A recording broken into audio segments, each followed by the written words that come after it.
Well, hello there, physics pals. Paul Lake here with another physics problem solved. This is the channel where I solve the physics homework problems provided to me by my tutoring clients. Take a look at the video description for a way to get in contact with me if you need a private physics tutor. My rates are reasonable, and I'm pretty good at explaining this stuff. And if you find this video helpful, please give it a like, share it with your friends, subscribe to the channel if you're a physics student or a physics teacher. If you're a teacher, please feel free to use all the resources on my YouTube channel. So let's get to today's problem. I didn't really know what to call this one, so I just say, hey, how not to confuse velocity and acceleration, because that's a big problem for students that are just starting out with kinematics.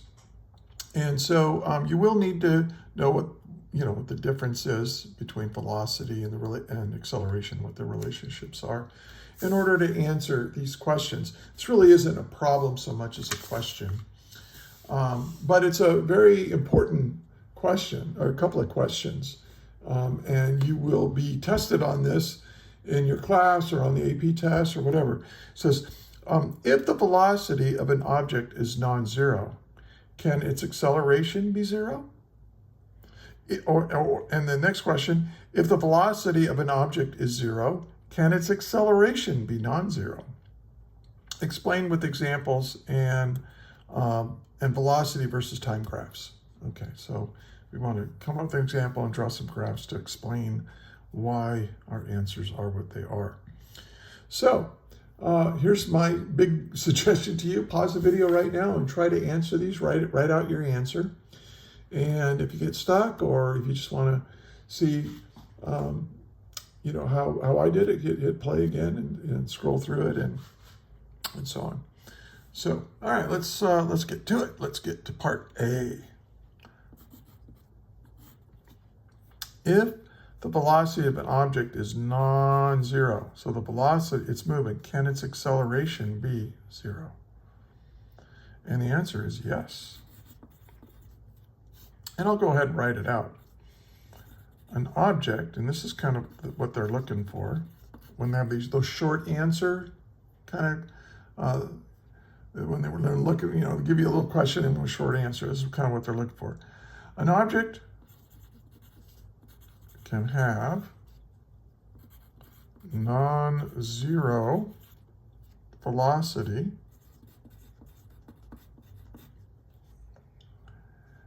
with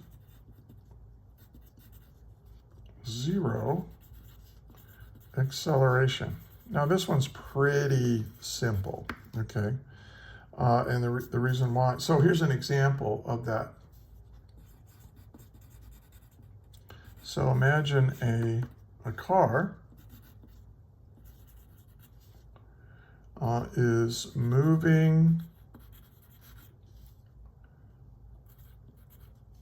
on a straight road with constant velocity.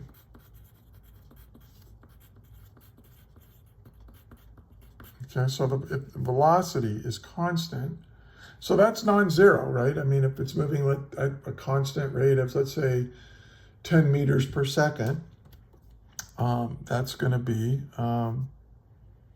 that's constant velocity. So that's non-zero, and it's not accelerating, okay? Because since the velocity doesn't change with time,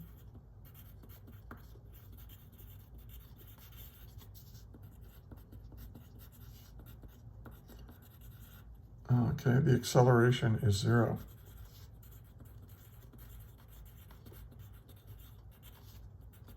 Now this comes from the definition of acceleration. What is acceleration? Well, acceleration is the rate at which velocity changes, right? So we have v final minus v initial over t final minus t initial. But if the velocity doesn't change, then v final and v initial are going to have the same value. And so when we subtract them, we get zero. So if V final equals V initial, then you get 0 over delta t, which is equal to 0. Now on a graph, let's do this on a graph.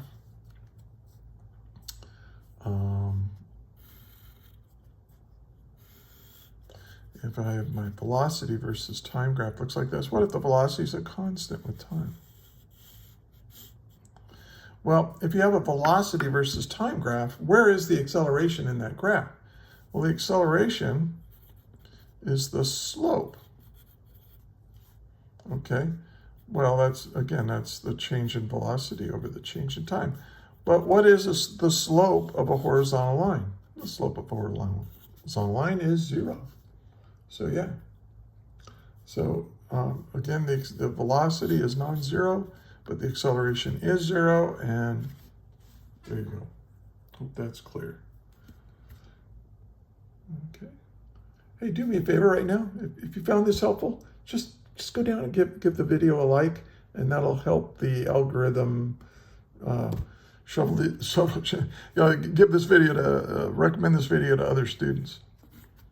Okay. Help me out a little bit. Okay, now if the velocity of an object is 0, so we have 0 velocity, can its acceleration be non-zero? And the answer is yes. An object can have 0 velocity, but have a non-zero acceleration.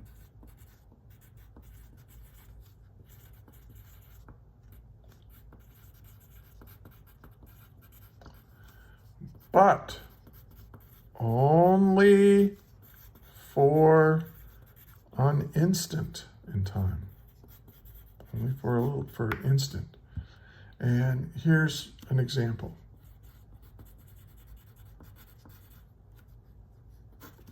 Suppose you have a incline like this, like a little hill at some angle.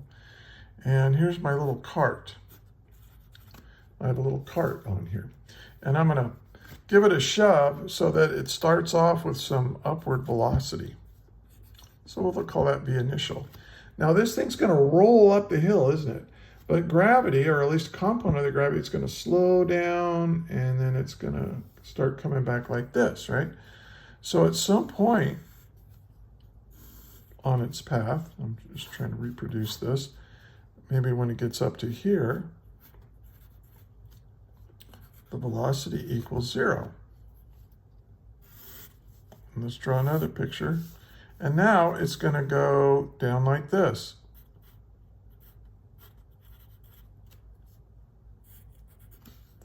So what's happening is you have an acceleration that's changing that velocity the whole time. So at first, the acceleration is slowing down. Remember, it's the rate of change of velocity is what acceleration is. So this thing is going to get less and less and less and less velocity, right? That's changing velocity until for just an instant in time up here, it has a 0 velocity. Now, it's not really good to say that it stopped because that implies that it remains stopped, right? Or that it's not moving for a duration of time. But this is only this only has 0 velocity for an instant in time, and then the acceleration continues to change its velocity by now increasing its speed down the incline. Okay, so.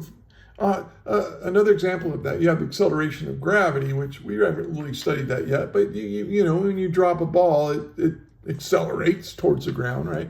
Well, but if you throw the ball up in the air, throw the ball straight up, and gravity slows it down, slows it down, slows it down, and then speeds it up, speeds it up, speeds it up. And so the velocity for an instant in time is 0 at the top. Now we can also show this with the velocity versus time graph. Here. So here's velocity and here's time. And notice that I'm going to have negative velocity. Suppose we start off with a positive velocity like I have here, but then gravity slows it down until it's going this way, right? Velocity is now in the negative. So this is positive velocity up here and negative velocity down here. That just means the direction, right? Velocity is a vector. It goes up the incline, and that's in the positive direction, and then it's going to come down the incline, and that's a negative direction. But look right here. See right here? Well, the velocity equals 0 at this time t, this little instant in time. But look, you still have a slope, right? This delta v over delta t. You still have a slope right here. So you have 0 velocity, but you have a non-zero acceleration because that slope is still there. So there's an example of when you have a 0 velocity and a non-zero acceleration. Okay. Hope that's clear. If it's not clear, if you have a question, put it in the comments because I answer every question sent to me. Yeah.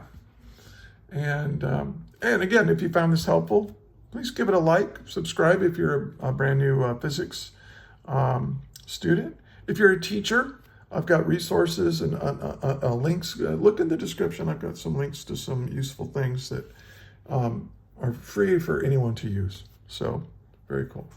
All right. Well, thank you for watching. And until the next video, may the net force be with you always. That is all.